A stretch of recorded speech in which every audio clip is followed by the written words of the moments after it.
Good morning. I'm over here doing my usual Southern California fishing routine in the weekends. Gonna go hit up one of my spots where I've been seeing calicos. They've been hitting the jerk baits and stuff. So, gonna go see if I could get one or two, or maybe my limit. So, we're just gonna take one rod, and we're gonna be using my iRod. Got an iRod Genesis 2. It's a 8.4. What I got? Homemade swim bait from Eisner's Tackle. I guess they made them a long time ago. Pretty cool. With the war baits on there, we got an Alexa 300 with some 80-pound Max Quattro with a 50-pound Top Shot leader mono. You can use fluoro as well.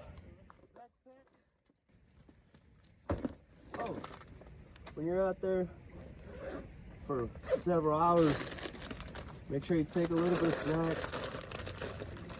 I know I took a whole bag of chips, which is bad, but that is what you got to do.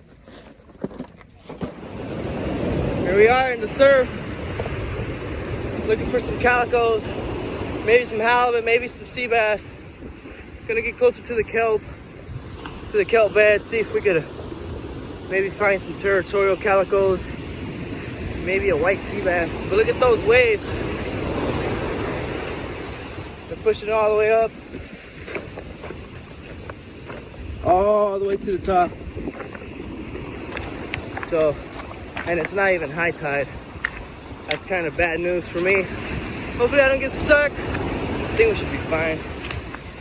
Whatever happens, happens. Those birds are diving. They're diving for bait, like how they are right there. See them? Chasing after little smelts, maybe some top smelt, jack smelt.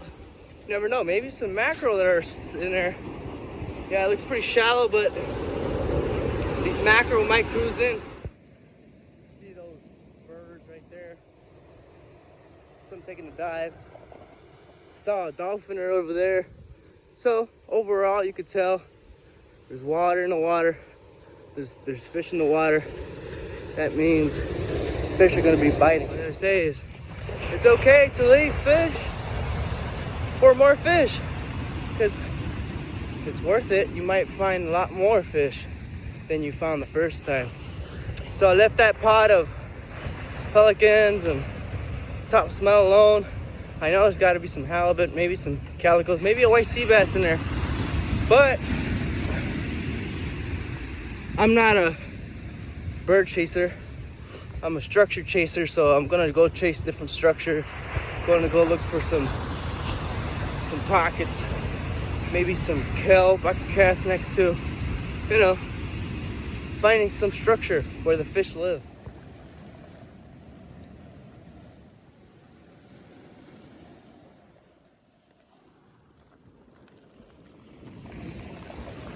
And that's the cliff. So if by any chance this cliff falls, I'm pretty much gonna be buried alive. I'm pretty much okay with that at this point. We're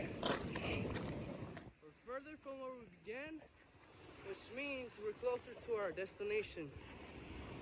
Which means we're about to start fishing pretty soon. I know, it took me a while to get here, but it's gonna be worth it.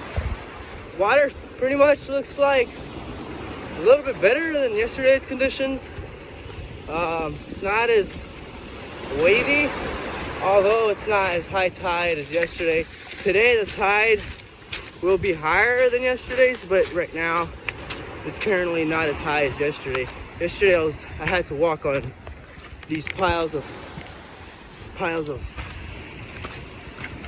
falling cliffs that were keeping me out of the water.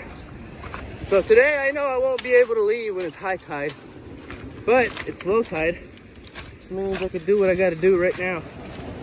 So you can see here we have some lures, we got some surface irons, little surface irons, we got some really shiny ones, and right here we got some swim baits that we're gonna try out today. Some that get hit, we got the war bait on there, and we got some hand poured swim baits on there. You can change it up, you can throw some lucky crafts as well.